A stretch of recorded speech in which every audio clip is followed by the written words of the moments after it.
अस्सलाम वालेकुम dear students. आज का जो NEET finishing touch question express का पार्ट 6 है, system of particles and rotational motion. तो let us start from the question number 1। Question number 1 is three masses are placed on the x-axis, 300 gram at origin, 500 gram at x equal to 40 centimeter and 400 gram at x is equal to 70 centimeter. The distance of the center of mass from the origin is। ज़रा देखिए question कैसा है। Question कुछ ऐसा है, ये यहाँ पे है origin x is equal to 0, तो ये x एक्सिस है, तो x is equal to 0 पे जो पार्टिकल है इसका जो मास है वो है 300 ग्राम। तो at x is equal to 0 जो पार्टिकल का मास है वो 300 gram, 500 gram at x is equal to 50, तो यहाँ पे x जो है x है यहाँ पे बराबर 40 सेंटीमीटर, और जो यहाँ पे पार्टिकल मैंने रखा इसका मास जो है वो है 500 ग्राम, ठीक। और उसके बाद and 400 gram at x equal to 70 centimetre, तो at x is equal to 70 centimetre, x is equal to 70 centimetre, यहाँ पे जो मैंने पार्टिकल रखा है उसका मास जो है 400 ग्राम। Now what you have to find the center of mass of the system of three particles। तो जाहिर सी बात है तीनों पार्टिकल्स जो है वो x एक्सिस पे लाई करते हैं और इनका सेंटर ऑफ मास भी जो होगा वो भी x एक्सिस पे ही होगा। तो कैसे निकालेंगे हम सेंटर ऑफ मास की पोजीशन? तो वो x कोऑर्डिनेट जो सेंटर ऑफ मास का होगा वो होगा m1 x1 plus m2 x2 plus m3 x3 divided by total mass m1 plus m2 plus m3। तो सिंस तीनों पार्टिकल्स लाई कर रहे हैं एक्स एक्सिस पे, तो सेंटर ऑफ मास भी एक्स एक्सिस पे होगा, वाई कोऑर्डिनेट जो सेंटर ऑफ मास का होगा वो 0 होगा। तो जो इसमें अब पुट वैल्यूज करो, ज़रा मैं ये कलर चेंज करता हूँ। अच्छा अब ज़रा देखो तो आएगा m1 कितना है आपका, शाबाश, वो है 300 ग्राम, 300 इंटू x1 ऑरिजिन पे है तो 0, तो 300 into 0 plus m2 500 into 40 plus 400 into 70 divided by total mass m1 plus m2 plus m3, that is 300 plus 500 800 1200। तो जो कोऑर्डिनेट x कोऑर्डिनेट आएगा सेंटर ऑफ मास का ये तो 0 होगा, तो 2 0 और 2 0 कैंसिल, तो ये आएगा 200 प्लस 280 डिवाइडेड बाई 12, तो यह आएगा आपका 480 डिवाइडेड बाई 12, तो यह आएगा 40 centimetre. So the centre of mass lies at x is equal to 40 centimetre, so the option A is the correct. Now the next question,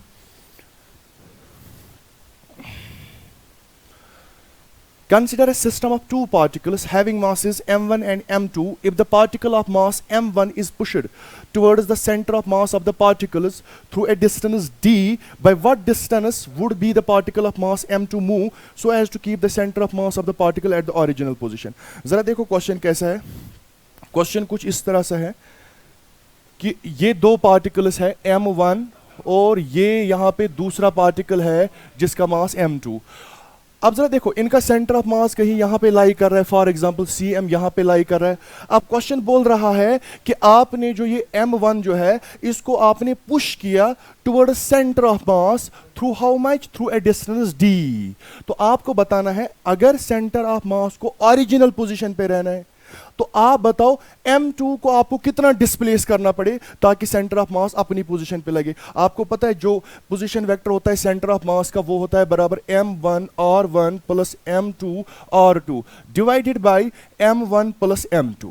तो this is the position vector of the centre of mass, this is the position vector of the centre of मास। तो इसी equation को मैं कैसे लिख सकता हूं, ऐसे भी, change in the position of the center of mass is equal to m1 change in the position of r1, तो m1 delta r1 plus m2 delta r2 divided by m1 plus m2। अब question देखो, question बोल रहा है कि such that the position of the center of mass does not change, तो it means that जो ये delta r com है ये 0 है। तो अगर मैं इसको 0 पुट करूं तो इक्वेशन जो बनेगी ये बनेगी m1 delta r1 plus m2 delta r2 is equal to 0। तो यहां से आपको एक इक्वेशन मिलेगी जिसको आप ऐसे लिख सकते हो m1 delta r1 is equal to minus m2 delta r2। This is the conditions when the center of mass does not move, when the center of mass does not change its position। तो इस negative sign का मतलब वो opposite direction, अगर ये इधर लिया तो इसको इधर लेना पड़ेगा, such that the centre of mass does not change. इसी को अगर मैग्नीट्यूड फॉर्म में लिखेंगे तो वो आप लिखते हो ऐसे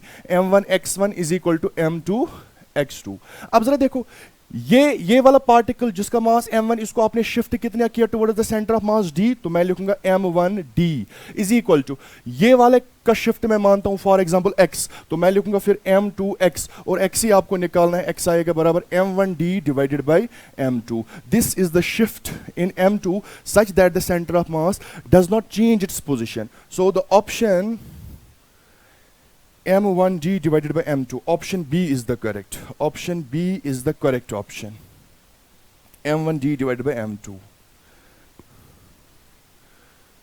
m1d divided by m2. Now the next question.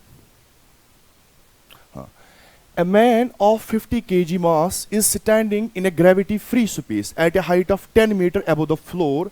He throws a stone of 0.5 kg mass downwards with a speed of 2 meter per second. When the stone reaches the floor, the distance of the man above the floor will be.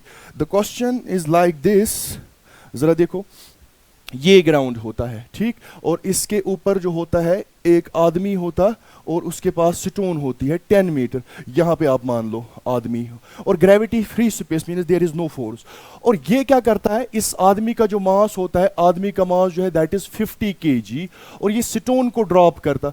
Stone का मास जो होता है 0.5 kg, किस velocity में, 2 metre पर second in downward direction. Now as there, अब जरा देखो, जब स्टोन और आदमी एक साथ होते तो सेंटर ऑफ मास भी उसी पोजीशन पे होगा जहां पे पहले आदमी और स्टोन थे.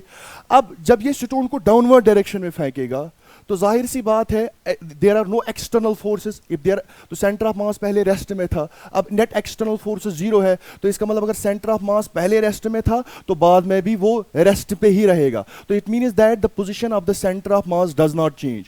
तो अगर इसने स्टोन फेंकी डाउनवर्ड डायरेक्शन में, अब क्वेश्चन बोल रहा है कि जब ये स्टोन हिट करेगी ग्राउंड को, आप बताओ जो आदमी है इसकी हाइट कितनी होगी ग्राउंड से. तो कुछ नहीं, अभी मैंने आपको कंडीशन दी आपको, when the centre of mass does not change its position, then m1 x1 is equal to m2 x2. तो अगर स्टोन डाउनवर्ड डायरेक्शन में गई तो आदमी थोड़ा सा ऊपर जाएगा ताकि सेंटर ऑफ मास अपनी पोजीशन पे रहे. तो लेट दिस बी x.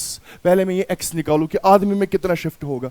तो अब जरा देखो, स्टोन के केस में इसका मास है 5/10 0.5 इंटू x1, कितना नीचे आया 10 इज इक्वल टू आदमी का मास 50 इंटू, लेट उसमें x2 जो आया वो है, चलो x2 ही रखता हूं मैं, या x, क्योंकि यहां इंटू. अब जरा देखो 50 कैन x2 जो आएगा that is 1/10, that is 0.1 metre. तो इसका मतलब आदमी जो है, आदमी अपनी पोजीशन से कितना ऊपर जाए, 0.1. अब बताओ ग्राउंड से कितनी हाइट आएगी, तो 10 प्लस 0.1, तो वो आएगा 10.1 मीटर. तो this is the height of the man when the stone reaches the floor. ठीक, when the stone reaches the floor, तो इसकी हाइट आदमी की जो ग्राउंड से होगी वो होगी 10.1 metre. So the option B is the correct option. Now the next question. A force F is equal to alpha I cap plus 3j cap plus 6k cap is acting at a point R is equal to 2I cap minus 6j cap minus 12k cap. What you have to find? You have to find the value of alpha for which the angular momentum about origin is conserved. What you have to find? You have to find alpha for which the angular momentum about origin is conserved. अब जरा देखो, पहले क्या निकालूं मैं, पहले निकालूं मैं, आपको पता है एंगुलर मोमेंटम कब, as per law of conservation of, आपको पता है जो टॉरक होता है, net external torque, that is dl/dt, rate of change of angular momentum. अब एंगुलर मोमेंटम कब कंजर्व रहेगा, जब नेट टॉरक जो होगा वो जीरो होगा. जिस point about net torque zero होगा उस पॉइंट अबाउट क्या होगा, एंगुलर मोमेंटम हमेशा कंजर्व रहेगा. तो कंडीशन क्या है for the angular momentum to be conserved, that torque should be equal to zero. अब पहले मैं टॉरक निकालूंगा, तो टॉरक कैसे निकालते हैं, अब टॉरक जो होता है बराबर that is equal to R cross F. तो R क्रॉस F, तो जरा मुझे बोलो R कितना है, R है यहाँ पे 2, यहाँ पे मैं लिखूं, पहले देखो R क्रॉस F निकाल रहे हो. अब चलो नेक्स्ट पेज पे मैं करता हूं इस प्रॉब्लम को. F कितना, alpha I cap plus 3j cap plus 6k cap. F जो है that is alpha I cap plus 3j cap plus 6k cap, 3j cap plus 6k cap, this is F. And R जो है आपका R है बराबर 2I cap minus 6j cap minus 12k, 2I cap minus 6j cap minus 12k cap, 2I cap minus 6j cap minus 12k cap, this is R. 2i minus 12 k cap, ठीक. Now what you have to find the value of alpha for which the angular momentum is 0. अब जरा देखो, आपको पता है torque जो होता है, टॉर्क होता है बराबर r क्रॉस f. तो इसको मैं ऐसे लिख सकता हूँ i cap j cap k cap.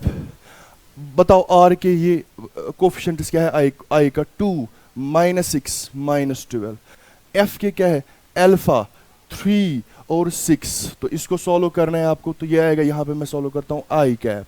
अब देखो ये तो ये आएगा -36 ठीक.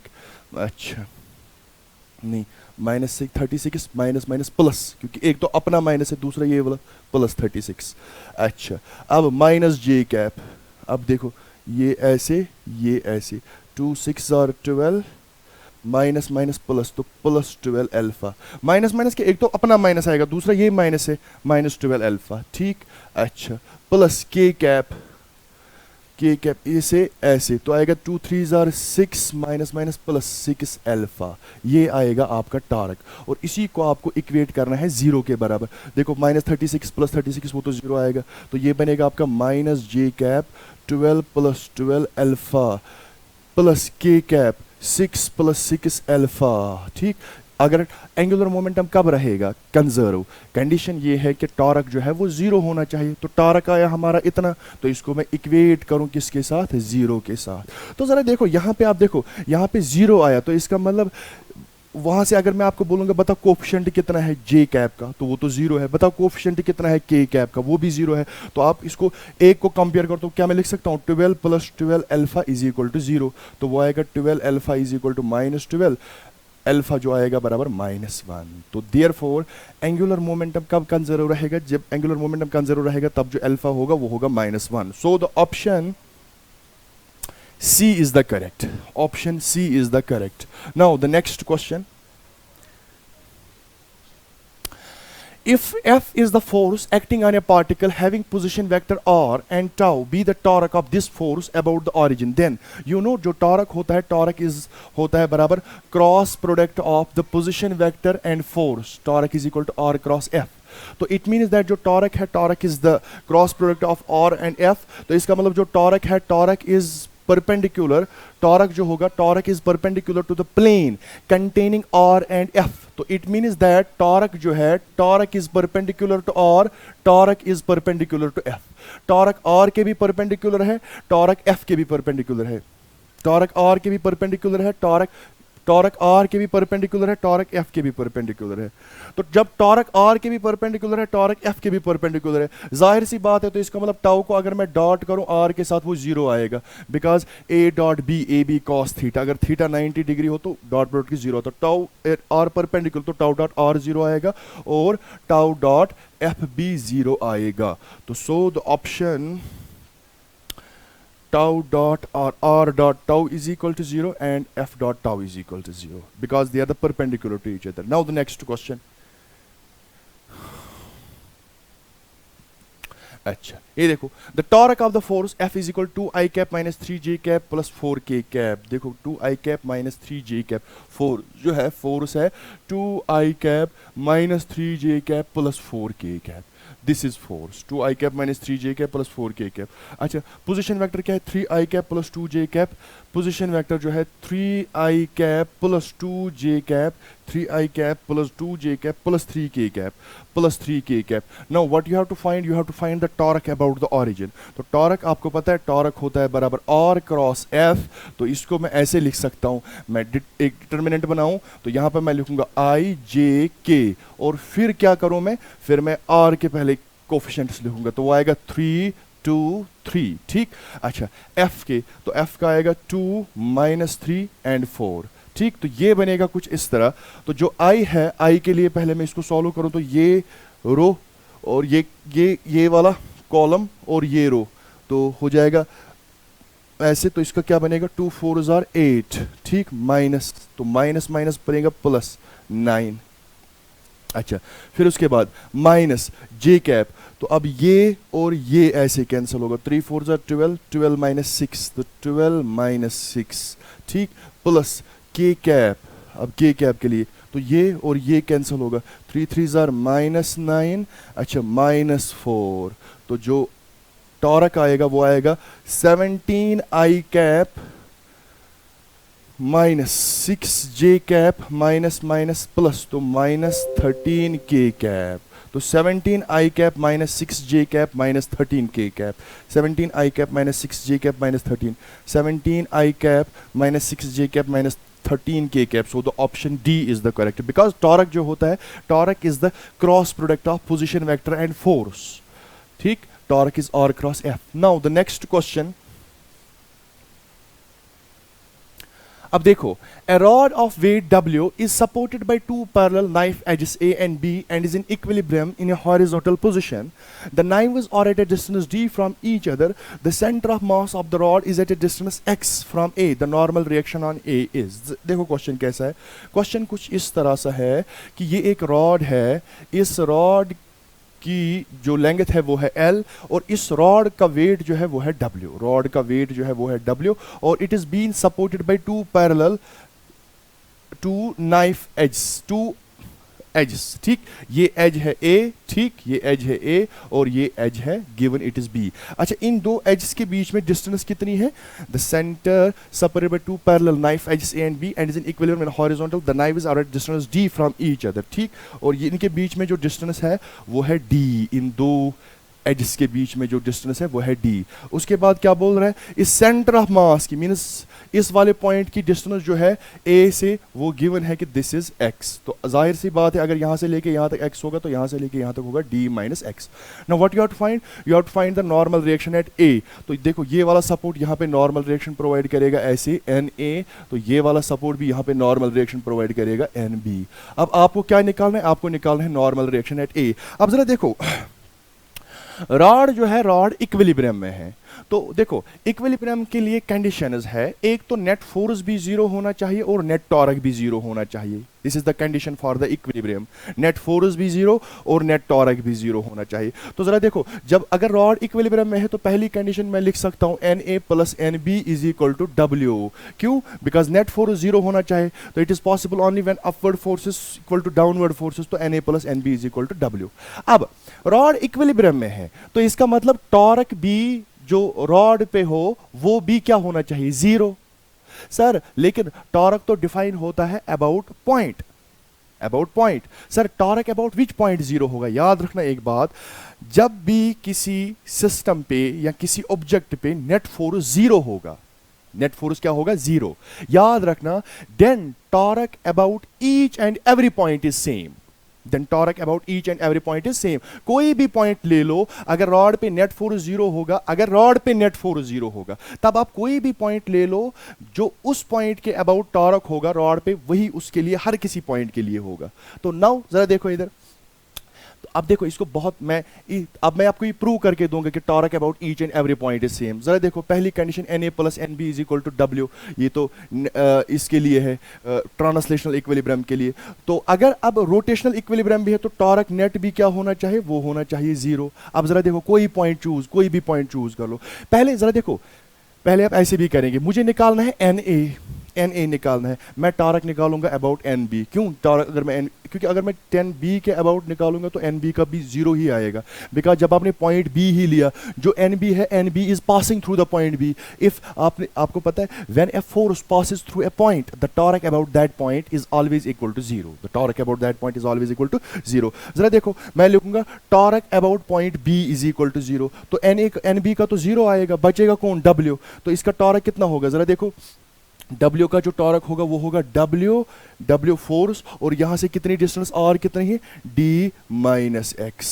ठीक, अच्छा अब ये किस डायरेक्शन में है? देखो R ऐसे है, R ऐसे, F नीचे, तो R क्रॉस F तो आउटवर्ड्स है। ठीक, इसको आप पॉजिटिव मानो। अब NB का किस डायरेक्शन में? NB का जरा NA का किस डायरेक्शन में? NA ऐसे है, R ऐसे है, तो R क्रॉस F वो कहाँ आएगा? वेट का किस डायरेक्शन में होगा? जरा वेट का मुझे बोलो किस डायरेक्शन में होगा टॉरक? तो R ऐसे हैं, F ऐसे हैं, तो R क्रॉस F तो वो आएगा आउटवर्ड्स। ठीक, R क्रॉस F, हाँ आउटवर्ड्स। अब NA का देखो, NA कुछ ऐसे है, फोर्स ऐसे, R ऐसे, तो R वो होगा inwards, R cross F inwards. तो इसको मैं पॉजिटिव लूंगा बाहर वाले को, तो अंदर वाले को नेगेटिव लूंगा, तो वो आएगा NA into D is equal to zero. तो तो ये आएगा W into D minus X is equal to N A D. तो एन ए जो आपको डायरेक्ट मिला W D minus X by D answer. देखो मैं उसके बाद अबाउट पॉइंट ए भी करके दूंगा आपको। तो एन ए पहले आपने निकाला, N A W D minus X by D. तो so option N A is equal to W D minus X divide by D, option B is the correct. अब जरा देखो, ये तो मैंने रखी कंडीशन जब मैंने माना कि torque about point B is zero. अब अगर मैं टॉर्क, बिकॉज आपने बोला कि sir torque about each and every point same होगा, जरा अबाउट पॉइंट ए करके दो। तो देखो थोड़ा लेंथी हो जाएगा वो। टॉर्क अबाउट पॉइंट ए जब मैं जीरो रखूं तो जरा मुझे बोलो W इसका कितना रहेगा, इस वाले का अब W का कितना रहेगा, वो रहेगा WX। और R ऐसे हैं, F ऐसे हैं, तो R cross F inwards, R cross F, R cross F inwards minus WX। ठीक, अच्छा NB का कैसे, R F, R cross F outwards, तो plus NB into D is equal to zero. तो यहां से मैं लिख सकता हूं N B D is equal to W X. अब एन बी मुझे चाहिए ही नहीं, मुझे तो चाहिए एन ए। तो यहां से एन बी को आप लिख सकते हो डब्ल्यू माइनस एन ए। तो क्या मैं एन बी के बदले लिख सकता हूं W minus N A into D is equal to W X. तो इसको मैं ऐसे लिख सकता हूं W D minus N A D is equal to W X. ठीक, तो ये आएगा ये डब्ल्यू डी, ये इधर आएगा तो minus W X is equal to N A X. तो एन ए जो यहाँ से मुझे मिलेगा, एन ए जो मुझे मिलेगा, डब्ल्यू कॉमन करो, D minus X by D आना चाहिए। ये कहाँ पे गलती हुई, तो ज़रा देखो डब्ल्यू डी, हाँ W D minus N A D is equal to W X, W D minus W X, हाँ तो ठीक है, is equal to N A D. यहाँ पे एक्स नहीं है, यहाँ पे एन ए डी आएगा, एन ए डी आएगा यहाँ पे, क्योंकि जब ये इधर जाएगा।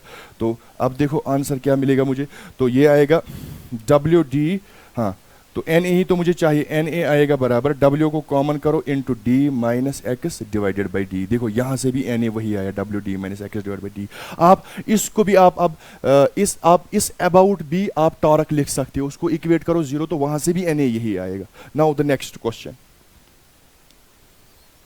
अच्छा अब जरा देखो ए बी सी जो है दैट इज एन इक्विलेटरल, ये ए बी सी जो है वो इक्विलेटरल ट्रायंगल है, ओ इट्स सेंटर है, F1 F2 F3 represents three forces acting along the side A B B C और ए सी। तीन फोर्सेस लग रहे हैं along A B B C and A C. ठीक, अच्छा respectively if the total torque about O is zero then the magnitude of F3 is. अब जरा देखो ये गिवन है कि टोटल टॉर्क अबाउट ओ जो है वो जीरो है। जरा देखो अगर मैं इस ओ पॉइंट से यहाँ परपेंडिकुलर ड्रा करूं, अगर ये एक्स होगा तो यहाँ परपेंडिकुलर ड्रा करूं, ये भी एक्स होगा तो ये भी एक्स होगा। अब now it is given that total torque about O जो है that is equal to zero. अब जरा मुझे बोलो, देखो इस F1 का टॉर्क कितना आएगा, देखो और ऐसे हैं और ऐसे, ठीक, और ऐसे F ऐसे, तो R क्रॉस F तो वो आउटवर्ड्स आएगा। तो कितना आएगा वो इसका, अगर ये x तो इसका आएगा वो F1x। ठीक ठीक, F2 का कितना आएगा, तो देखो और ऐसे F ऐसे, तो R क्रॉस F वो भी आउटवर्ड्स ही आएगा, तो वो भी लिखूंगा मैं प्लस F2x। ठीक, F3 का कितना होगा, तो F3 R क्रॉस F वो इनवर्ड्स आएगा, तो minus F3x is equal to zero. तो ये आएगा x x x कैंसिल, जो F3 आएगा that is equal to F1 plus F2। So the option A is the correct. Then the magnitude of F3 is F1 plus F2. ठीक, I hope कि आपको clear हुआ। कुछ नहीं, it is given that the torque about point O is zero. If it is given that torque about point O is zero, तो torque about point O लिखो, उसको equate करो जीरो के साथ, you will get F3। Now the next question. अच्छा, three particles each of mass m gram are situated in the vertices of an equilateral triangle ABC। जरा देखो ये एक ट्रायंगल है A, B और C, यहाँ पे पार्टिकल है, इसका मास m, m और m। ठीक, हाँ अच्छा, what you have to find, you have to find the moment of inertia of the system। आपको moment of inertia system का निकालना है, of about a line AX, about this line AX, ठीक, perpendicular to AB। जो simply you have to find the moment of inertia of the system about this axis। बड़ी इसको क्या ये करना है, तो moment of inertia about AX जो आएगा, जरा देखो अब ये पॉइंट ये यहाँ पे पॉइंट मासेस है। जरा देखो, ये आपको निकालना है moment of inertia about this axis. You know moment of inertia जो होता है, अगर कोई यहाँ पे मैं अगर कोई पॉइंट मास रखूँ, ठीक है, इसका मास m, ये x एक्सिस है, तो अगर मैं आपको बोलूँ x x है, ये एक एक्सिस है, x x नहीं x x, तो अगर मैं आपको बोलूँ बताओ इस पार्टिकल का मोमेंट ऑफ इनर्शिया क्या आएगा अबाउट दिस x x, तो moment of inertia about this x x होता है मास ऑफ द पार्टिकल एंड यहाँ से परपेंडिकुलर डिस्टेंस, लेकिन इसका स्क्वायर तो mr स्क्वायर। अब जरा देखो, you have to find moment of inertia about this axis, तो ये वाला पार्टिकल जो है ये इसी एक्सिस पे है, तो इसका r तो जीरो आएगा, तो जो इसका मोमेंट ऑफ इनर्शिया वो तो जीरो आएगा। अब इस वाले का कितना आएगा, अब यहाँ से परपेंडिकुलर वो तो l, तो इसका आएगा ml स्क्वायर प्लस, अब यही देखो यहाँ से लेके यहाँ तक कितना होगा, देखो ये यहाँ से लेके यहाँ तक l/2, तो ये भी होगा l/2 प्लस m, ये बनेगा l/2 का whole square, l square by 4, तो ये आएगा 5/4 ml square. So the option C is the correct, 5/4 ml square. Next question, 5/4 ml square. Now the next question. अच्छा, a flywheel rotating about fixed axis, एक wheel जो है वो rotate कर रहा है about an axis, has kinetic energy of 360 joule. अच्छा, उसकी जो kinetic energy है, it is given that it's called 60 joule, 360 joule, when its angular speed is 30 radian per second. When its angular speed is 30 radian per second. What you have to find? You have to find the moment of inertia of the wheel about the axis of rotation. जरा देखो, omega आपको given है angular velocity, ठीक। अच्छा, आपको kinetic energy given है, kinetic energy given है, आपको क्या निकालना है, moment of inertia. Kinetic energy is equal to 1/2 I omega square. Kinetic energy is 360 is equal to 1/2 I मुझे चाहिए, omega is given 30 रेडियन पर सेकंड, तो इसका स्क्वायर तो आएगा 900, ठीक। ये जीरो कैंसिल, ठीक।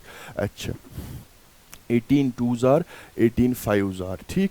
अच्छा, 2 2s are 4 is equal to I into 5, I जो आपका आएगा वो आएगा 4/5, that is equal to 0.8 kg metre square, because moment of inertia निकालते हो, 0.8 kg metre square. Option C is the correct. Next question,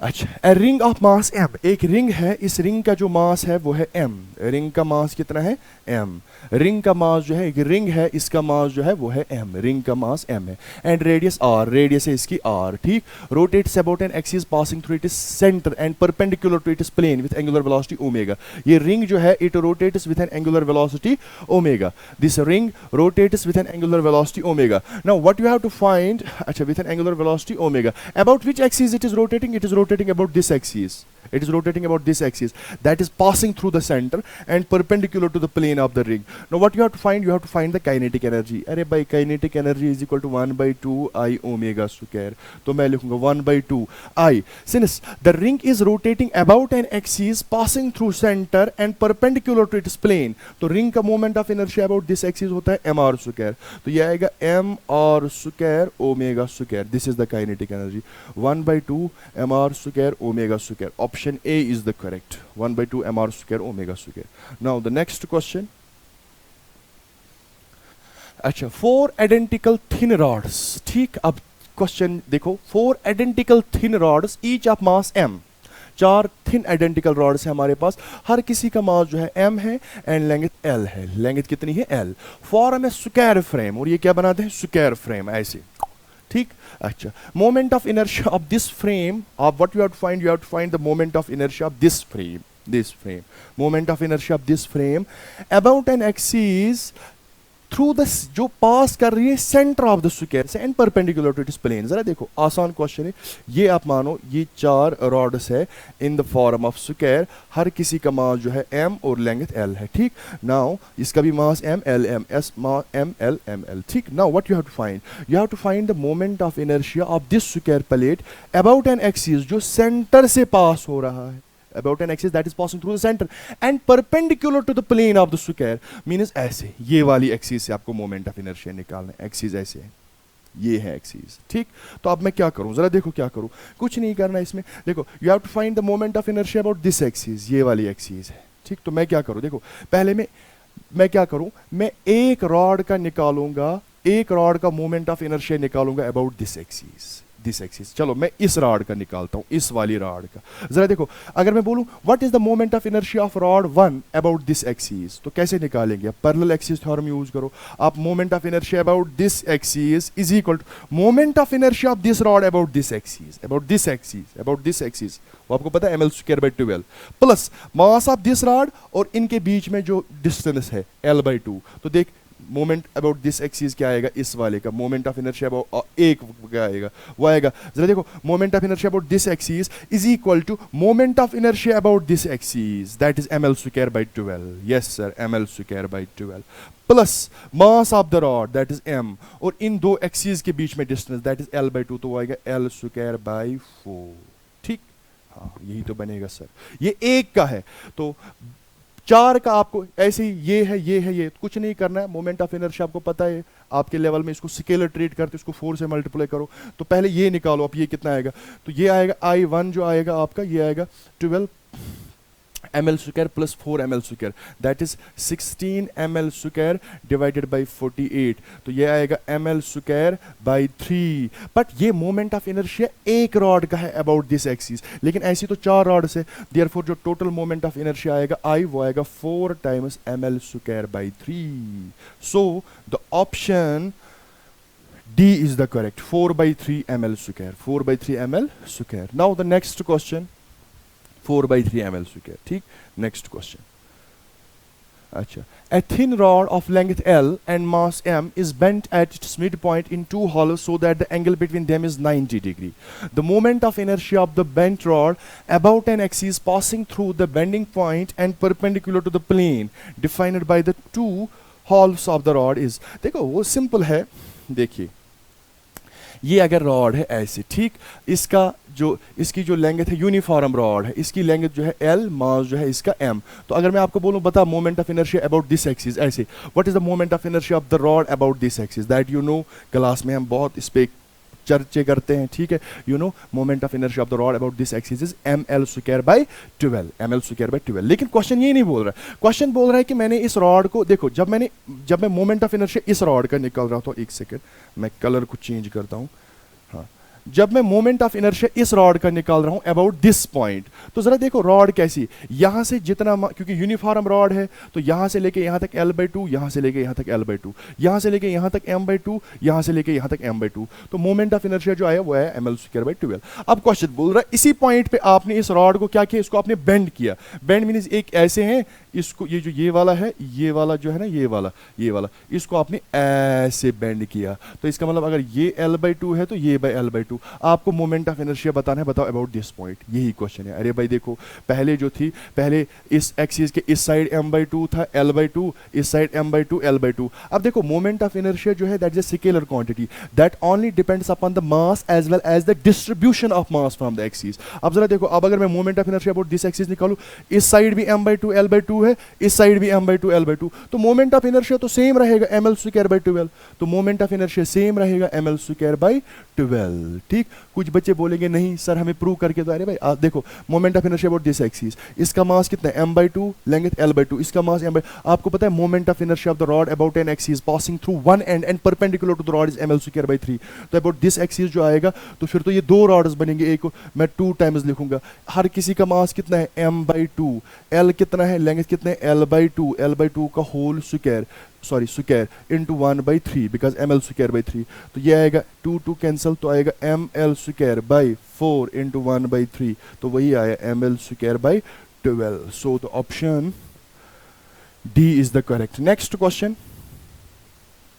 अच्छा, moment of inertia of a uniform circular disc about a diameter is I. It is moment of inertia about an axis perpendicular to its plane and passing through a point on its rim will be. जरा देखो question क्या है, question कुछ इस तरह है, moment of inertia, ये disc मान लो आप, ये डिस्क मान लो आप, ठीक, इसका moment of inertia जो है about diameter that is I।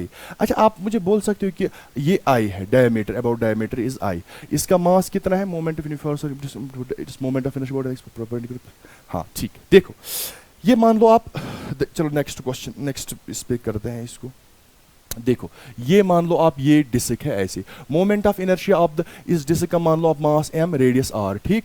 इस डिस्क का आपको गिवन है moment of inertia about diameter is i, तो इसका भी अबाउट ये भी डायमीटर तो ये भी i होगा। आपको पता है theorem of perpendicular axis, moment of inertia about this axis is equal to moment of inertia about this axis plus moment of inertia about this axis. तो moment of inertia of the disc about this axis आपको पता है mr square by 2, तो mr square by 2 जो आएगा that is equal to ix that is i y that is i that is 2 times i, तो i जो आएगा आपका वो आएगा mr स्क्वायर बाई 4।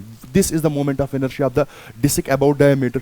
बट आपको निकालना क्या है, what you have to find, you have to find, अच्छा it is moment of inertia about an axis perpendicular to its plane and passing through a rim, through a point on its rim will be, what you have to find, you have to find the moment of inertia of this disk about this axis, ये वाली axis देखो, passing through a point, passing through perpendicular to disk and passing through a point, ये देखो ऐसा, ये वाली axis, इस वाली एक्सिस है अबाउट। तो क्या करेंगे आप, कुछ नहीं करेंगे आप, तो moment of inertia about this axis is equal to moment of inertia about this axis that is mr square plus mr square by 2 plus mass of the disc, इनके बीच में डिस्टेंस। तो देख moment of inertia about this axis कैसा हो निकालो मैं, वो होगा आई स्टार मान लो आप इसको, तो वो आएगा about this axis mr square by 2 plus इनके बीच में पर तो mr स्क्वायर, तो ये आएगा 3/2 mr स्क्वायर, तो 3/2 mr स्क्वायर यहाँ से कितना आएगा, mr स्क्वायर यहाँ से आपका आएगा 4 टाइम्स i,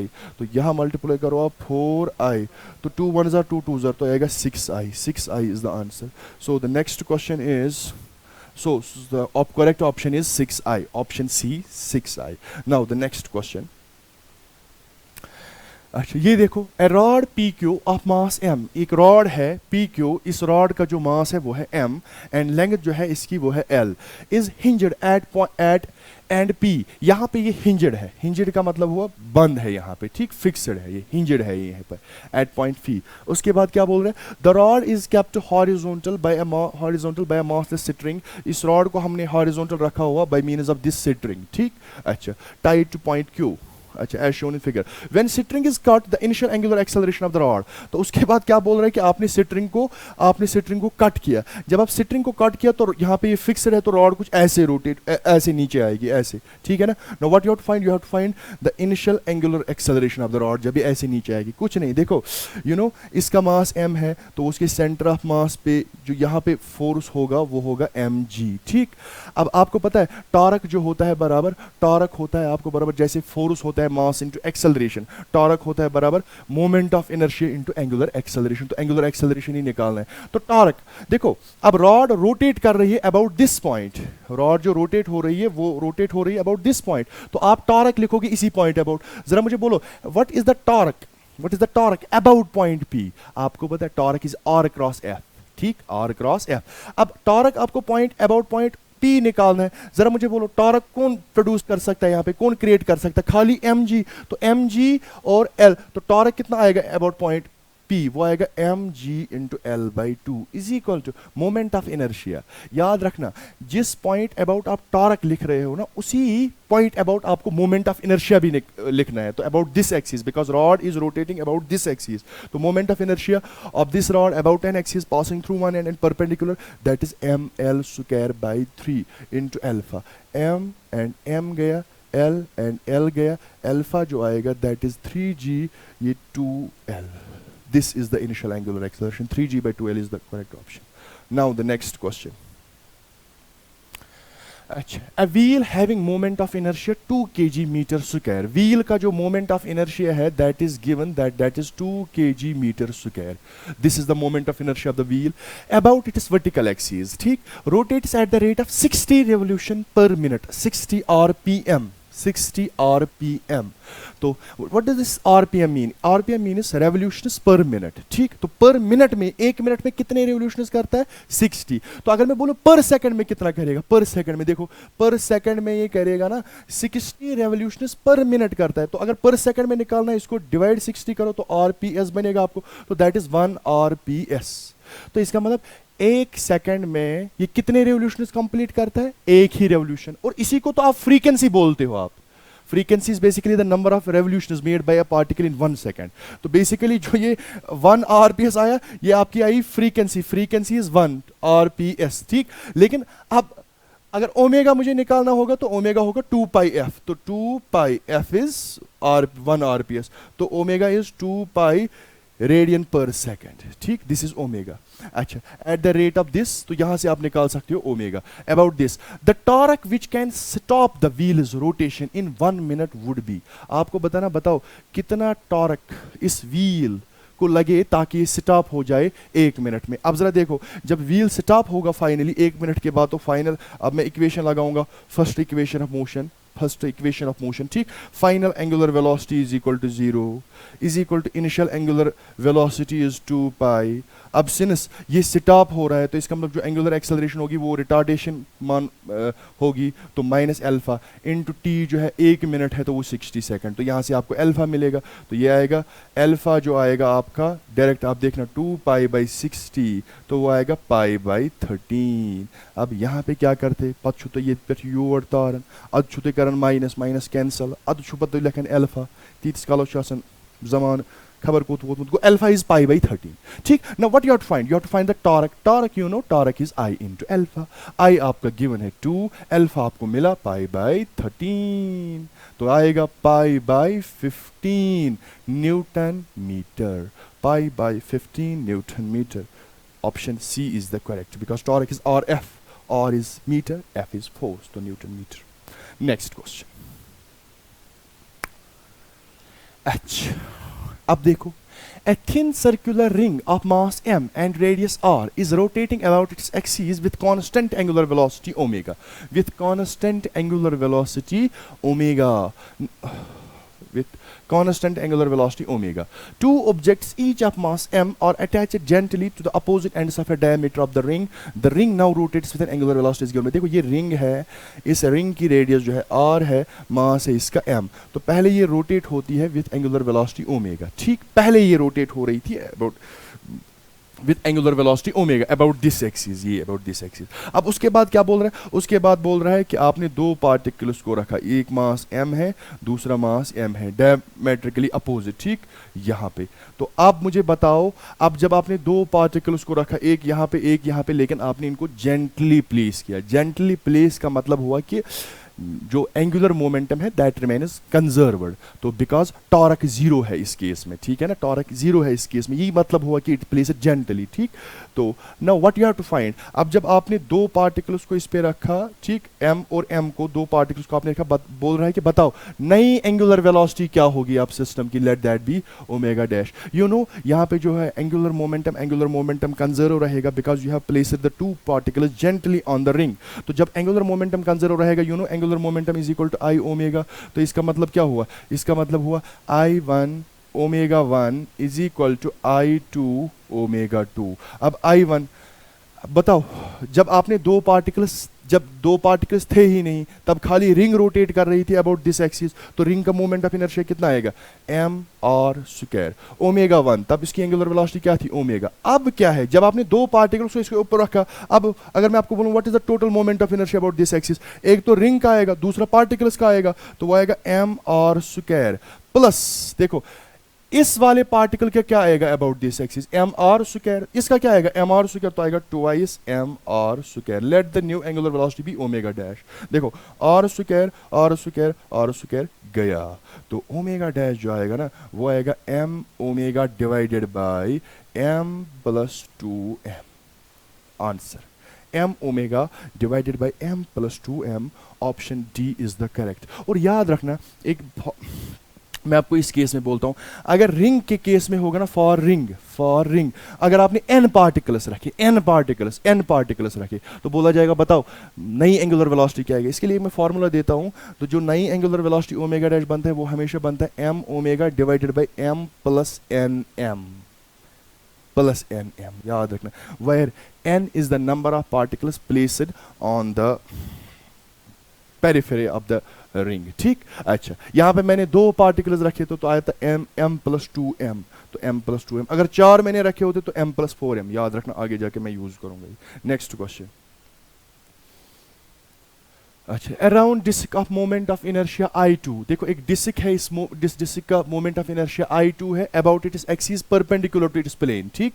अच्छा, and passing through it centre is placed over another disc of moment of inertia I1, देखो इस वाली डिस्क का मोमेंट ऑफ इनर्शिया I1 है, rotating with an angular velocity omega, ये वाली डिस्क जो है it rotates with an angular velocity omega about the same axis, the final angular velocity of the combination of the disc is, जरा देखो पहले ये वाली, देखो जब आपने एक डिस्क रोटेट कर रही थी, ठीक, जिसका मोमेंट ऑफ इनर्शिया I1 किस एंगुलर वेलोसिटी से, ओमेगा एंगुलर वेलोसिटी, उसके ऊपर आपने दूसरी डिस्क रखी जिसका मोमेंट ऑफ इनर्शिया I2 है, ठीक, लेकिन अबाउट दिस एक्सिस, ठीक, बिकॉज ये रोटेट ऐसे कर रही है तो अबाउट दिस एक्सिस, ये वाली एक्सिस आएगी। अच्छा, now what you have to find, जब मैंने इस डिस्क को इसके ऊपर रखा, you have to find the angular velocity of the system. Now तो मैं क्या करूं, जरा देखो, पहले तो यहाँ पे जब मैंने इसको इस डिस्क के ऊपर रखा तो I have place it gently, तो जेंटली मीन्स कि एंगुलर मोमेंटम जो है वो कंजर्व होगा, तो मैं लिखूंगा I, तो यहाँ पे law of conservation of angular momentum I1 omega 1 is equal to I2 omega 2। जरा देखो पहले ये वाली डिस्क रोटेट कर रही थी एंगुलर वेलोसिटी ओमेगा से, तो मैं लिखूंगा I1 omega is equal to, बाद में इसके बाद मैंने इस डिस्क को इसके ऊपर रखा, तो जब मैंने इस डिस्क को इसके ऊपर रखा ना, मोमेंट ऑफ इनर्शिया नया क्या बनेगा, वो बनेगा I1 plus I2 and let the omega be omega dash, तो ओमेगा डैश आएगा बराबर I1 divided by I1 plus I2 into omega, I1 omega divided by I1 plus I2, option C is the correct. Now the next question,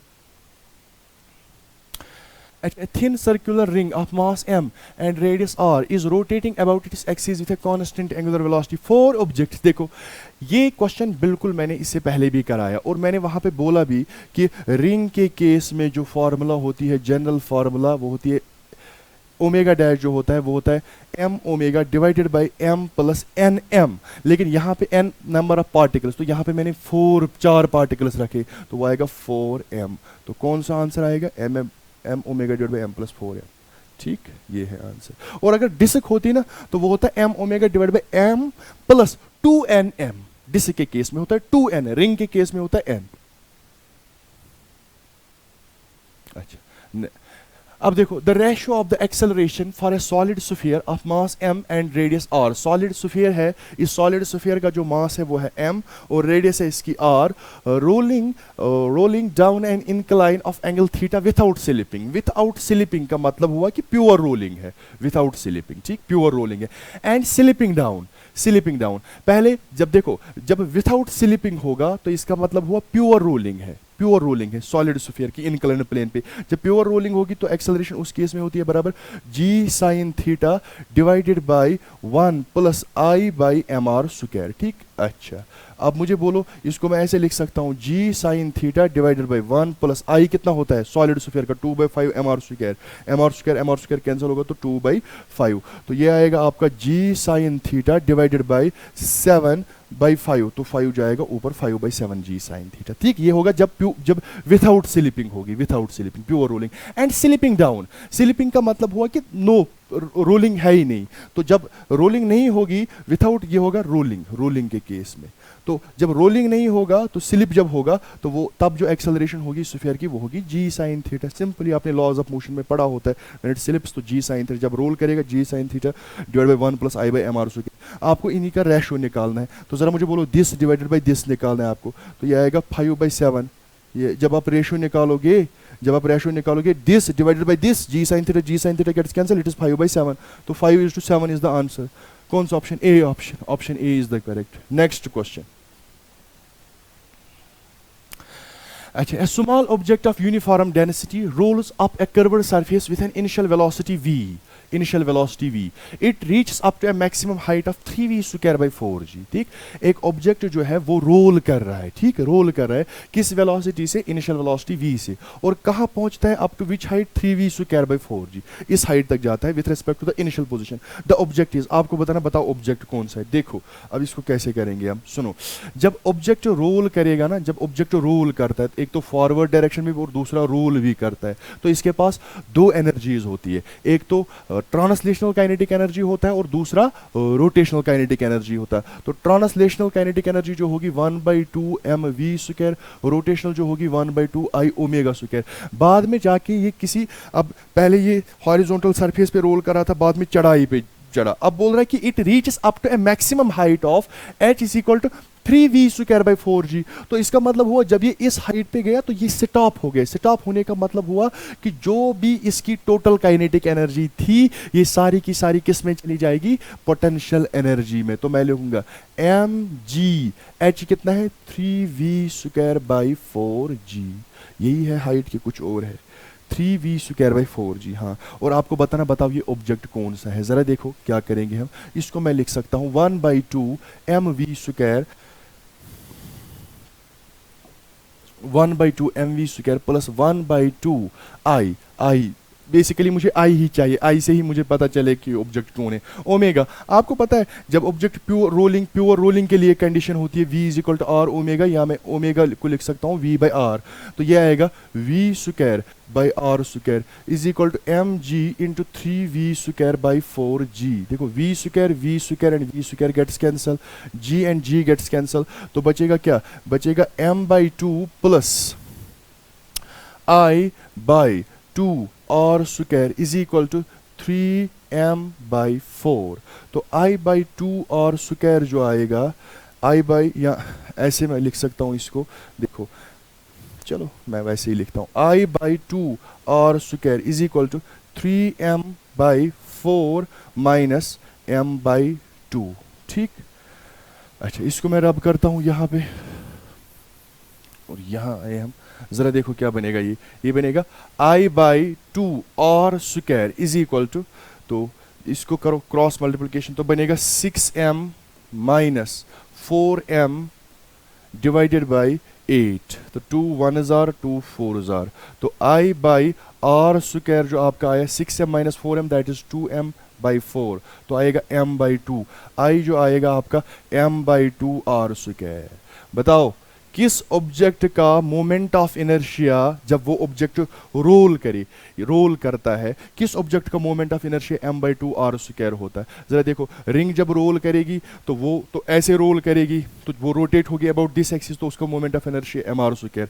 अगर circular disc होगी तो इस circular disc का moment of inertia about an axis passing through centre and perpendicular to its plane m/2 r square. So the object जो है that is disc, option B is the correct, disc होगी object. ठीक, disc. Now the next question, अब देखो question क्या है। A ball rolls without slipping। एक ball जो है ये रोल कर रही है without slipping। The radius of gyration of the ball about an axis passing through its center of mass is k। ठीक, if radius of the ball be r, then the fraction of total energy associated with it is rotational energy is. देखो जब ball role कर रही है तो इसका मतलब हुआ इसके पास एक तो ट्रांसलेशनल काइनेटिक एनर्जी भी होगी और रोटेशनल एनर्जी भी होगी, ट्रांसलेशनल काइनेटिक एनर्जी और रोटेशनल काइनेटिक एनर्जी। लेकिन आपको क्या क्वेश्चन बोल रहा है, आपको बोल रहा है the fraction of the total energy associated with rotational, तो आपको बताना बेसिकली ये के रोटेशनल डिवाइडेड बाय के टोटल, ये आपको निकालना है। और याद रखना कोई भी ऑब्जेक्ट हो, रिंग हो, डिस्क हो, जो भी हो, के रोटेशनल बाई के टोटल जो होता है ये हमेशा होता है बराबर 1 माइनस बीटा। ये फॉर्मूला आपको याद रखनी है। सर बीटा किसके बराबर होता है, हमेशा याद रखना बीटा होता है बराबर 1 divided by 1 plus K square by R square, ये होता है बीटा। तो बस कुछ नहीं, इसमें डालो, इसको एक शॉर्टकट में हो जाएगा 1 माइनस बीटा कितना है 1 divided by 1 plus K square by R square. अच्छा 1 plus K square by R square, तो इसको मैं ऐसे लिख सकता हूँ 1 माइनस 1 बाई ये गो K square plus R square divided by R square का श्योर। ठीक, क्रॉस मल्टीप्लिकेशन करो, तो जब आप इसको करोगे ऐसे तो ये बनेगा K square plus R square minus R square divided by K square plus R square. तो R square gets cancel, it is K square divided by K square plus R square. So the option C is the correct, k square divided by K square plus R square. ठीक, और याद रखना अगर k rotational divide by K total किसके बराबर होता है 1 minus beta, और बीटा किसके बराबर होता है, बीटा के लिए आप ये वाली फार्मूला याद रखोगे, बीटा होता है बराबर 1 divide by 1 plus K square by R square. और अगर आपको ये निकालना होगा k translational by K total, k trans divided by K total, और याद रखना है वो होता है बराबर beta divided by 1 minus beta. Beta divided by 1 minus beta. ये दो फार्मूलाज आपको याद रखनी है, beta divided by 1 minus beta. Sir beta किसके बराबर? बीटा ये। Now the next question. अच्छा, a solid cylinder of mass m and radius r rolls without slipping, means pure rolling है down an inclined plane of length l and height h। ये देखो ये inclined plane है, इस inclined plane की जो ये लेंथ है ये है l, ठीक, और यहाँ से ऑब्जेक्ट जो है वो रोल कर रहा है, means initial velocity starts from rest. तो अब क्या बताना है आपको? सिलेंडर है ये, cylinder cylinder cylinder cylinder roll कर रहा है। हाँ, अब आपको क्या बताना है? What is the speed of centre mass when the cylinder reaches the bottom. अब देखो सिलेंडर आपने inclined प्लेन से रिलीज किया तो रोल कर रहा है, आपको बताना, बताओ जब ये बॉटम पे पहुंचेगा तो इसकी स्पीड कितनी है? अरे भाई थर्ड इक्वेशन ऑफ मोशन लगाओ, v स्क्वायर जो होगी u square plus 2as। Initial velocity 0 है तो ये लिखूंगा ही नहीं, ट्वाइस as, ठीक। v जो आएगा under root of twice a, बोलो a क्या लिखूं मैं? Since it is pure rolling तो g sine theta acceleration g sine theta divided by 1 plus i moment of inertia of solid cylinder about the geometrical axis.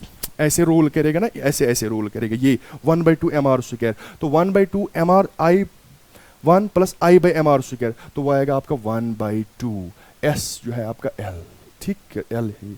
अच्छा अब देखो इसी को सॉल्व करना है, ये एंगल थीटा है, ठीक।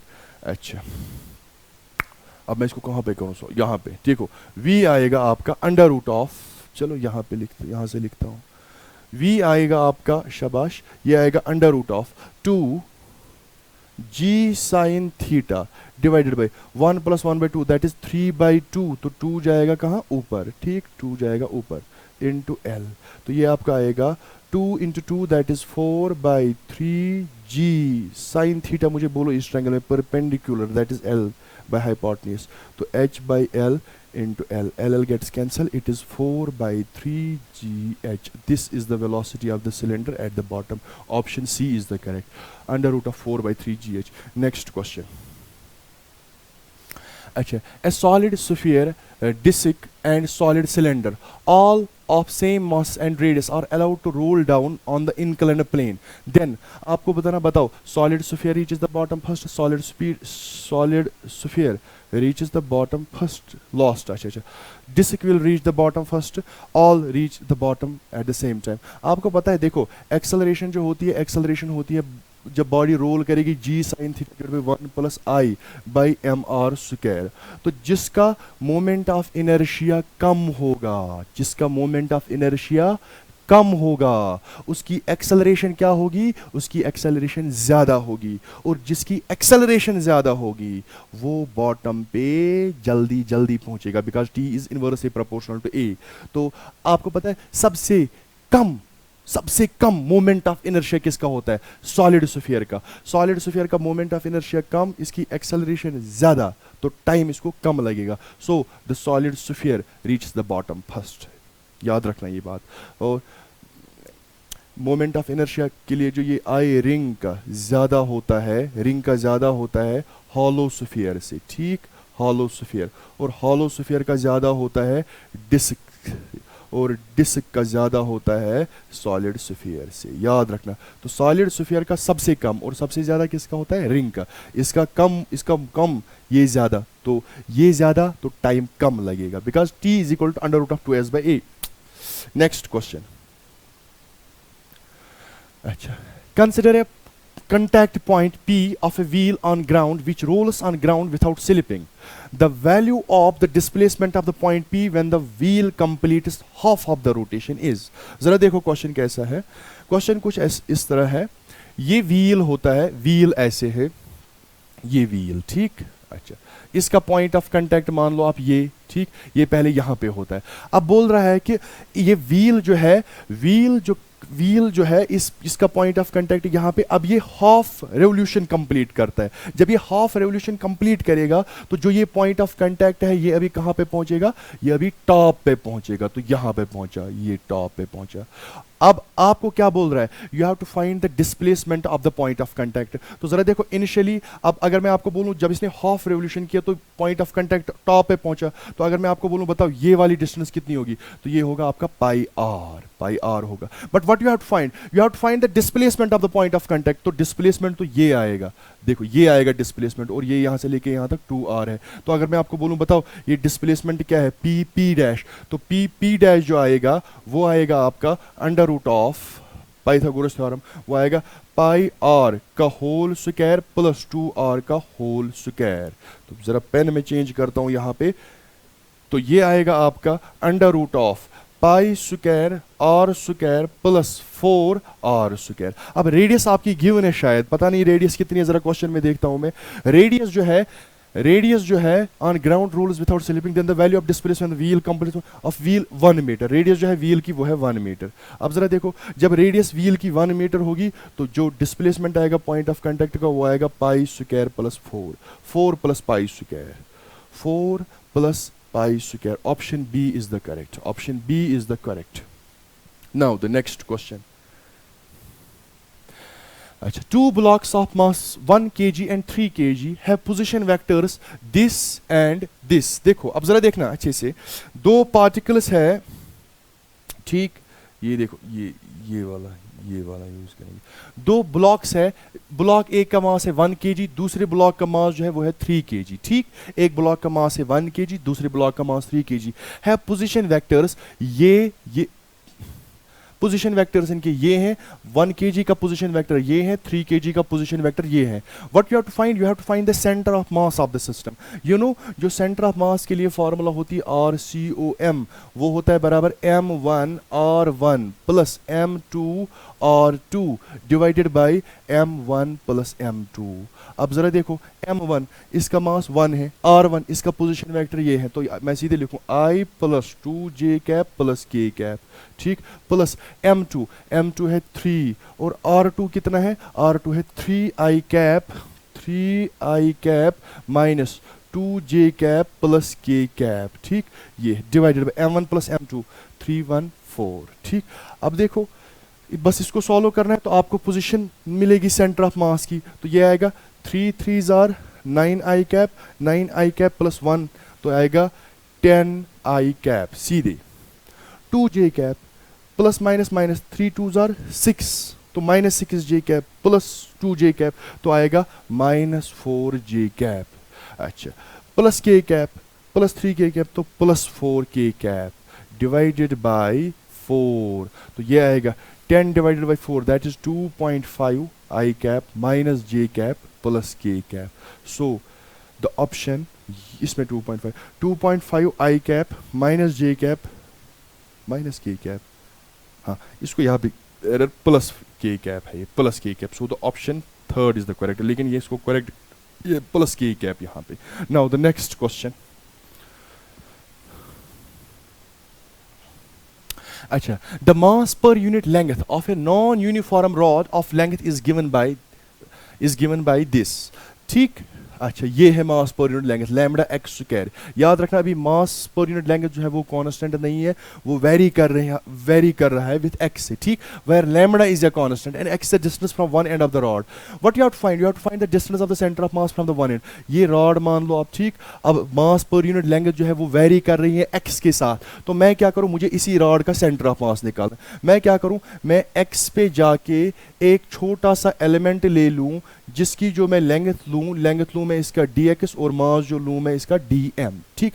अब आपने पढ़ा है जब कंटिन्यूस मास डिस्ट्रीब्यूशन जब ये मास डिस्ट्रीब्यूशन जो हो, जब ये यूनिफॉर्म नहीं होगी, तो अगर आपको सेंटर ऑफ मास निकालना है, हालांकि 1 डायमेंशन रॉड है, तो अगर इसका मुझे एक्स कोऑर्डिनेट निकालना है सेंटर ऑफ मास के, तो आपने फार्मूला पढ़ी होगी x dm divided by integration of dm। ये है वेरिएबल मास सिस्टम के लिए फार्मूला अगर मुझे सेंटर ऑफ मास निकालना है। तो जरा मुझे बोलो एक्स कोऑर्डिनेट जो सेंटर ऑफ मास का आएगा वो आएगा x, जरा मुझे बोलो dm what is dm? dm is the mass of this small element, ठीक। जरा मुझे आप बोलो dm किसके बराबर हो? dm होगा मास पर यूनिट लेंथ। हालांकि मैंने ये एलिमेंट x दूरी पे लिया, x दूरी पे, तो इसका जो मास पर यूनिट लेंथ होगा वो होगा लैम्डा एक्स स्क्वायर और इसकी लेंथ कितनी है dx, ठीक। तो मैं लिखूंगा इसके बदले lambda x square dx divided by dm बदले के मैं लिखूं यही lambda x square D x. अब देखो lambda and lambda goes off, क्योंकि ये बाहर आएगा कांस्टेंट है, तो ये बनेगा ऊपर x cube D x integration divided by x square D x. लेकिन लिमिट दूं मैं, मुझे कहां से कहां तक, 0 to L, because it is given the length of the rod is L, तो 0 to L, 0 to L। अब मैं इसको रब करता हूं।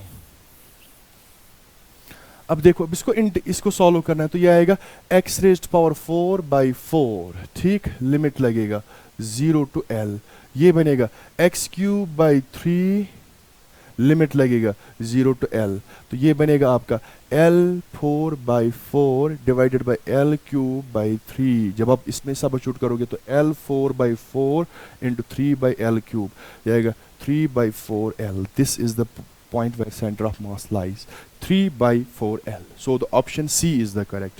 Now the next question.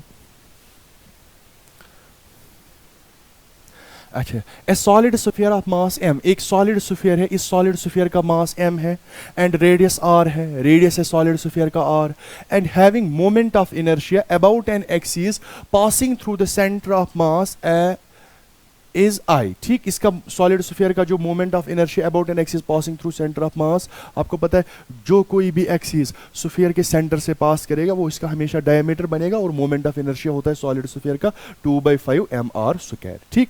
अब इसको मैंने रिकॉस्ट किया, देखो इसको मैंने रिकॉस्ट किया डिस्क में जिसकी थिकनेस t है, इसको मैंने रिकॉस्ट किया है डिस्क में जिसकी थिकनेस t है, लेकिन whose moment of inertia about an axis passing through edge and perpendicular to the it is plane. इसको मैंने डिस्क में रिकॉस्ट किया जिस डिस्क की थिकनेस जो है वो है t, जिस डिस्क की थिकनेस कितनी है t, डिस्क की थिकनेस जो है वो है t, ठीक, ये है t, ये वाली थिकनेस जो है t, मोटाई ये, ठीक है ना, हाँ। अच्छा, अब क्वेश्चन क्या बोल रहा है, and perpendicular to its plane. अब इस डिस्क का जब मैं मोमेंट ऑफ इनर्शिया निकालता हूं about this axis passing through its edge and perpendicular to its plane, वो भी आई ही है, लेकिन मैं मानता हूं अगर इस डिस्क की जो रेडियस है स्मॉल r, मास तो बराबर वही रहेगा जो इस सॉलिड स्फीयर का था, इसका मास अगर m है, रेडियस है कैपिटल R, लेकिन रेडियस डिफरेंट होगी, ठीक। मास सेम होगा, उसकी रेडियस कैपिटल R, इसकी रेडियस स्मॉल r, आपको यही r ही इसकी रेडियस निकालनी, लेकिन मास तो सेम रहेगा m ही। अब मुझे बोलो इसका मोमेंट ऑफ इनर्शिया इस डिस्क का अबाउट दिस एक्सिस क्या आएगा, जरा देखो, डिस्क का अबाउट दिस एक्सिस होता है mr²/2 प्लस, अरे भाई parallel axis theorem, moment of inertia about this axis is equal to moment of inertia about this axis plus mass into इनके बीच में डिस्टेंस उसका स्क्वायर, तो moment of inertia about this axis जो आएगा देखो mr²/2 प्लस mr²। अब ये वहीं से बोल रहा है, देखो क्या बोल रहे हैं, whose moment of inertia about an axis passing through its edge and perpendicular to its plane remain is I, और यही तो पहले किसका था, सॉलिड स्फीयर का, तो मैं लिखूंगा ये mr²/2/5, ठीक, 2/5 mr²। अब देखो m एंड m गया, तो बना क्या, आप फिर जरा देखो बनेगा क्या, देखो बनेगा क्या, तो r²/2 प्लस r², इसको 3/2 r², ठीक, सीधे 2r², 3/2 r² is equal to 2/5 r²। अब ये r निकालना है तो r² आएगा 4/2 दूनी 3 5 15 r², r जो आपका आएगा 2r/√15, answer 2r/√15, option 1 is the correct, 2r/15, this is the correct option. Now the next question. Acha, a rod of length L and mass m0 is bent to form a semicircular ring as shown in figure. The moment of inertia about x6. जरा देखो, अगर मैं आपको बोलूँ ये ring है, इसका mass m है, बता मोमेंट ऑफ इनर्शिया क्या आएगा रिंग का अबाउट दिस एक्सिस, तो याद रखना mr²। अगर अब ये बोलूँ मैं सेमी सर्कुलर रिंग है, फॉर एग्जांपल इसकी रेडियस r है और मास इसका भी m है, इसका भी मास है, अगर मैं बोलूँ बता इसका moment of inertia about this axis क्या, इसका भी आएगा mr², याद रखना अबाउट दिस एक्सिस। लेकिन ये नहीं, इसको आप दो पार्ट्स में डिवाइड करोगे तो फिर, लेकिन फिर तो इसका मास जब आप दो पार्ट्स में करोगे तो मास तो चेंज होगा ना, समझ में आ रहा है ना बात मैं बोल क्या रहा हूं। अब जरा देखो यहाँ पे आपको ज्यादा समझ आएगा, देखो a rod of length L and mass m0 is bend to form a semi circular, ये देखो the moment of inertia about x6, ये देखो रिंग कुछ ऐसे है, इसका मास x6, लेकिन ये रॉड देखो पहले रॉड थी इस रॉड की लेंथ जो है L, इसका मास जो था m0, इस रॉड को मैंने इसमें कन्वर्ट किया। अब इस रिंग का moment of inertia about this axis निकालना है। जरा मुझे बोलो इसका मास कितना है, m0, ये गिवन है इसका मास m0।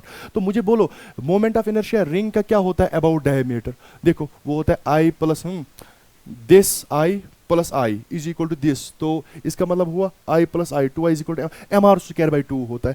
तो देखो अब ये भी रिंग ही है, तो अगर मैं आपको बोलूं बता रिंग का moment of inertia about x कितना आएगा, सर इसका मास बिल्कुल m0, हाँ, और होता है r²/2, बिकॉज रिंग का जो होता है, रिंग का कितना होता है अबाउट डायमीटर, शाबाश, वो होता है mr²/2, तो इसका भी होगा mr²/2, तो m0 r²/2।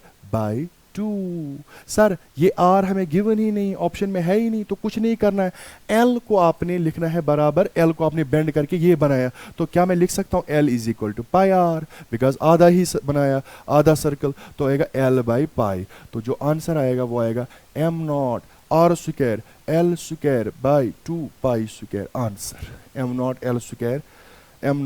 l²/2 pi, option 1 is the correct. Next question.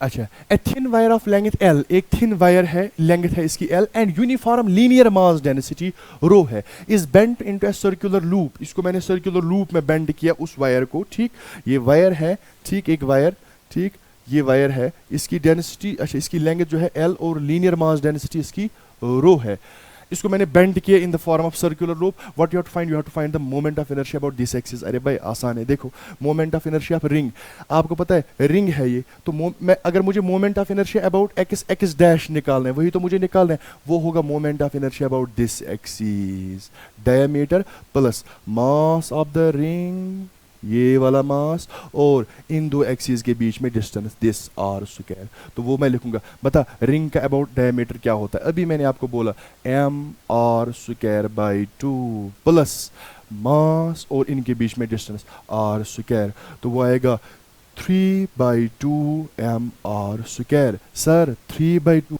m कहाँ से निकालेंगे हम, जरा मुझे बोलो भाई।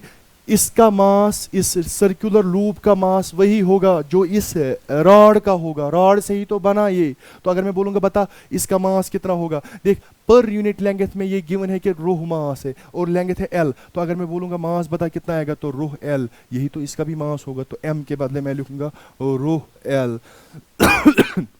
सर r कहाँ से निकालेंगे, अरे भाई L लेंथ को ही आप लिखोगे बराबर 2 पाई r के, r आएगा l/2 पाई, लेकिन इसका स्क्वायर करना है तो बनेगा l²/4 पाई², तो जो आएगा वो आएगा 3 रो l³/4 2 8 पाई², तो 3/8 रो l³ 3/8 रो l³/8 पाई² छुपा हुआ है, तो option D is the correct. वो इसके अंदर बेचारा है, शर्मा रहा है आप लोगों की तरह, ठीक है।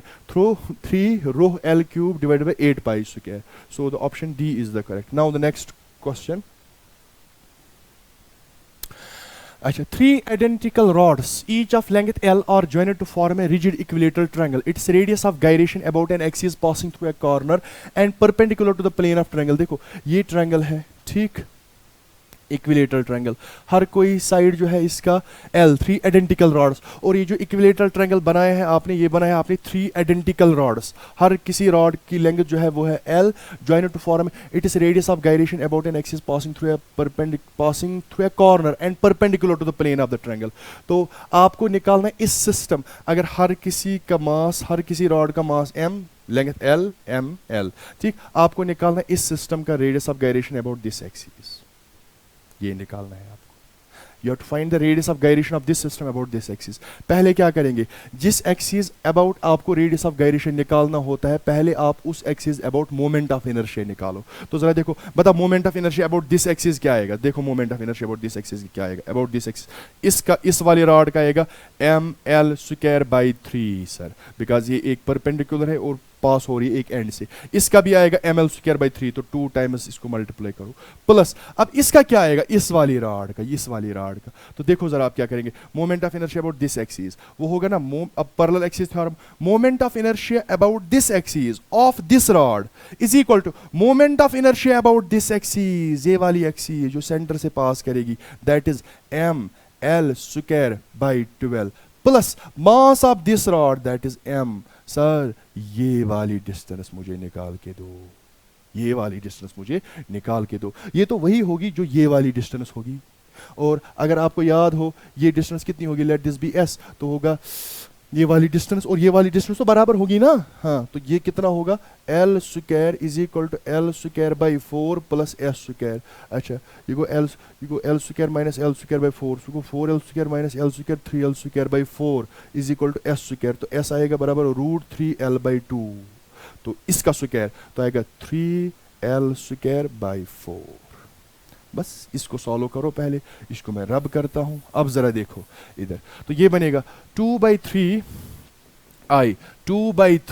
ml square, 2/3 ml square plus देखो ये बनेगा 36 ml square plus 4 ml square, तो बनेगा 40 ml स्क्वायर डिवाइड बाई 48, ठीक।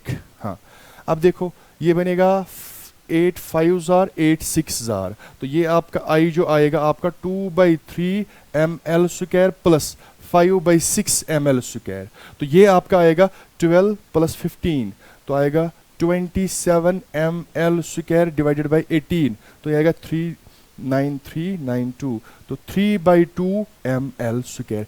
This is the moment of inertia of this system about this axis. Now आपको रेडियस ऑफ गायरेशन निकालनी है, तो मोमेंट ऑफ इनर्शिया को आप किसके बराबर रखते हो, फिर m k स्क्वायर, तो मैं लिखूंगा फिर जो ये 3/2 ml स्क्वायर है, आपको पता है वो रखते हो बराबर m k square, where m is the total mass and total mass of the system is m plus 3m और k स्क्वायर। अब देखो m gets cancel, 3 gets cancel, k जो आएगा आपका बराबर l/√2।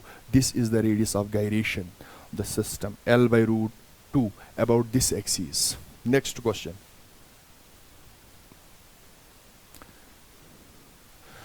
अच्छा, a rod of length L is hinged at one end, देखो ये रॉड है, इसकी लेंथ जो है ये है L, ये इसको हिंज मैंने किया यहाँ पे। अब बोल रहे हैं जब ये हिट करेगी ग्राउंड को, ऐसे बताओ किस वेलोसिटी से इसको हिट करेगी। कुछ नहीं, जब रॉड का मास होता है रॉड का m, तो जब रॉड ऐसे होती है तो इसके पास होती है potential energy how much, mgl/2, तो जब रॉड फॉल होती है तो ये कन्वर्ट हो जाता है रोटेशनल काइनेटिक एनर्जी में 1/2 I ओमेगा स्क्वायर।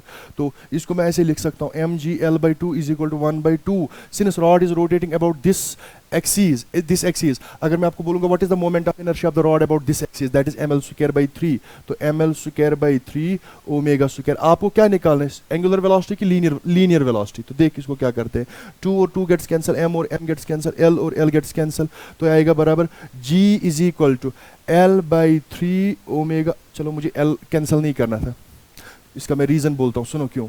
देखो चलो इसको l स्क्वायर ही रखो आप, तो 2 और 2 कैंसिल, तो ये बनेगा m और m को कैंसिल करो, तो बनेगा gl is equal to l square omega square by 3, तो l स्क्वायर ओमेगा स्क्वायर जो आएगा वो आएगा 3gl, ठीक। और आपको पता है l square omega, l omega जो आएगा वो आएगा √3gl। एल ओमेगा, देखो जब रॉड ऐसे फॉल होगी ना, अगर मैं आपको बोलूं बता इसकी ये टेंजेंशियल वेलोसिटी कितनी होगी, वो होगी बराबर r इंटू ओमेगा।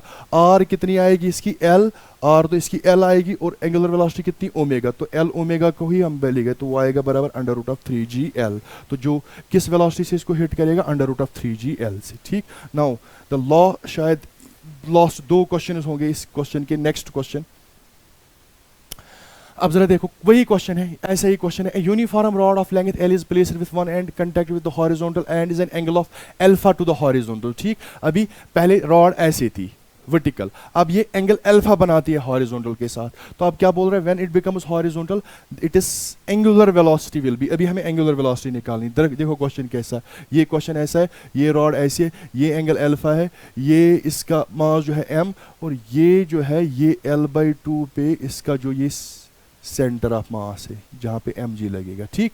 अब बोल रहे हैं कि जब ये जब ये रोटेट होके हॉरिजॉन्टल बनेगी, बताओ इस रॉड की एंगुलर वेलोसिटी कितनी होगी? जरा मुझे बोलो, जब रॉड यहाँ पे होती तो इसके पास पोटेंशियल एनर्जी होती है कितनी? mgh, लेकिन h होता है सेंटर ऑफ मास कितना ऊपर है। तो देखो यहां से लेके यहां तक L/2, L/2 का ये वाला कंपोनेंट जो होगा ये होगा L/2 साइन अल्फा, ये होगा कॉस, साइन मुझे साइन वाला चाहिए, तो L/2 sine alpha is equal to 1/2 I वही ml square by 3i omega square. अब देखो m 2 l l h बचेगा क्या उधर? g साइन अल्फा, ये 3 बेचारा उधर जाएगा, इज इक्वल टू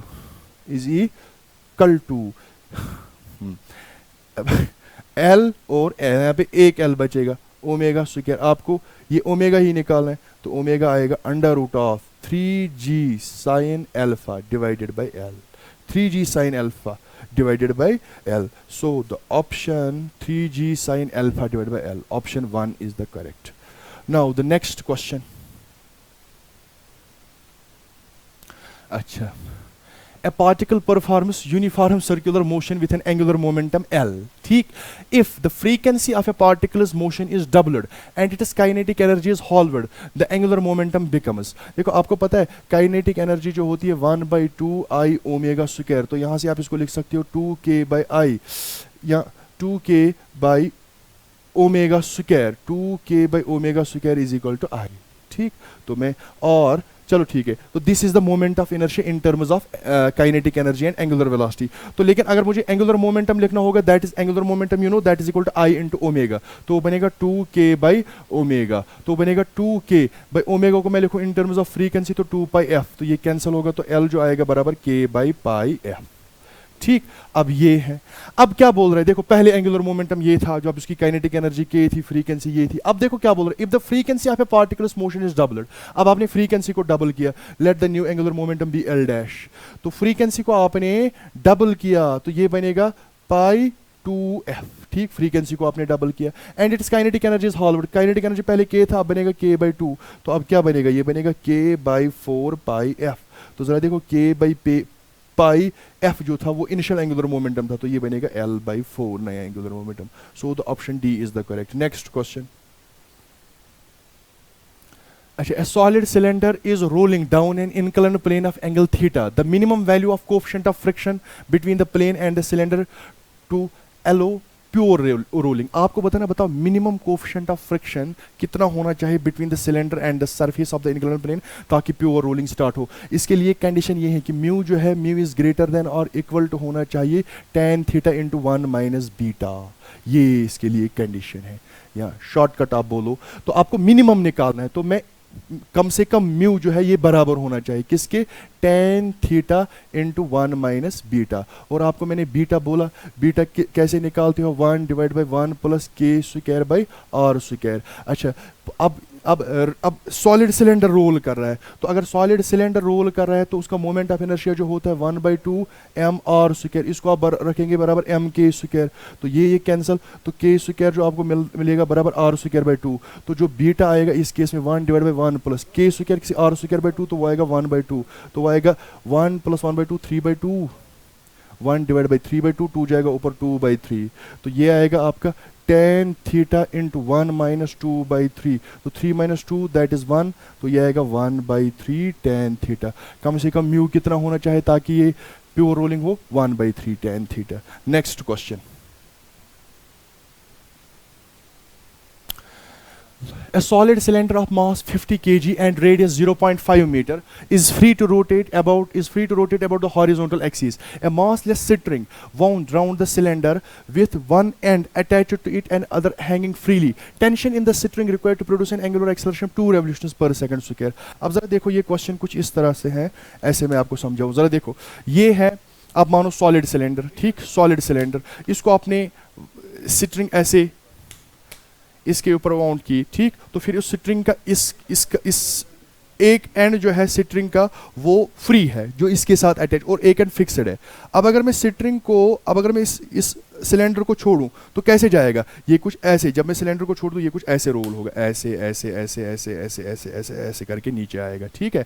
अब आपको क्या निकालना है, आपको बताना है, बताओ इस स्ट्रिंग में कितना टेंशन होना चाहिए ताकि ये इसकी इस सिलेंडर की जो एंगुलर एक्सेलरेशन है वो 2 रेवोल्यूशंस पर सेकंड से क्या रहेगा। तो जरा देखो, अब मुझे बोलो, जब ये सिलेंडर ऐसे नीचे आ रहा है, ऐसे ऐसे नीचे आ रहा है, अगर मैं आपको बोलूंगा ये रोटेट हो रहा है, तो अगर मैं बोलूंगा बता टॉर्क कितना है, देख अब ये रोटेट हो रही है अबाउट दिस एक्सिस, बिकॉज ऐसे ऐसे नीचे आ रहा है, ऐसे ऐसे नीचे आ रहा है अबाउट दिस एक्सिस। अगर मैं बोलूंगा बता इस एक्सिस अबाउट टॉर्क कितना होगा, टॉर्क कितना होगा, तो जो टॉर्क क्रिएट होता है वो होता है टेंशन जो स्ट्रिंग में है, ठीक है ना, बिकॉज हाँ हाँ बिल्कुल उसमें, क्योंकि अब ये एक्सिस है, इस एक्सिस अबाउट रोटेट हो रही है, इस एक्सिस अबाउट रोटेट हो रही है। तो अब अगर मैं आपको बोलूंगा बताओ टॉर्क कितना आएगा, टॉर्क जो आएगा वो आएगा बराबर tension into R, T into R. देखो टी टेंशन, देखो टेंशन यहाँ पे और ये आर, टी आर, ठीक, और यही तो बराबर होगा आई इंटू एल्फा, ठीक। टी टेंशन मुझे निकालना है, तो टेंशन जो आएगा बराबर I into alpha divided by R, ठीक। ये क्वेश्चन मैं आप यहाँ से आप लोगों पे छोड़ता हूँ, T is equal to I alpha by R. I आपको निकालना है कितना आएगा सॉलिड सिलेंडर का M R square by 2, alpha आपको गिवन है 2 रेवोल्यूशंस पर सेकंड स्क्वायर, ठीक। इसको अगर आप रेडियन में कन्वर्ट करना चाहते हो तो वो आएगा, इसको 2 पाई से मल्टीप्लाई करना पड़ेगा, तो बनेगा 4 पाई रेडियन पर सेकंड, ठीक, 4 पाई रेडियन पर सेकंड। आर आपको गिवन है तो वैल्यूज डालेंगे तो इसका आंसर जो आएगा वो आएगा 157 न्यूटन, ठीक। तो ये आपका रोटेशनल डायनामिक्स भी खत्म हो गया, ये आपका रोटेशन भी खत्म हो गया, ठीक। तो अल्लाह हाफिज़, टेक केयर और मेहनत करते रहो।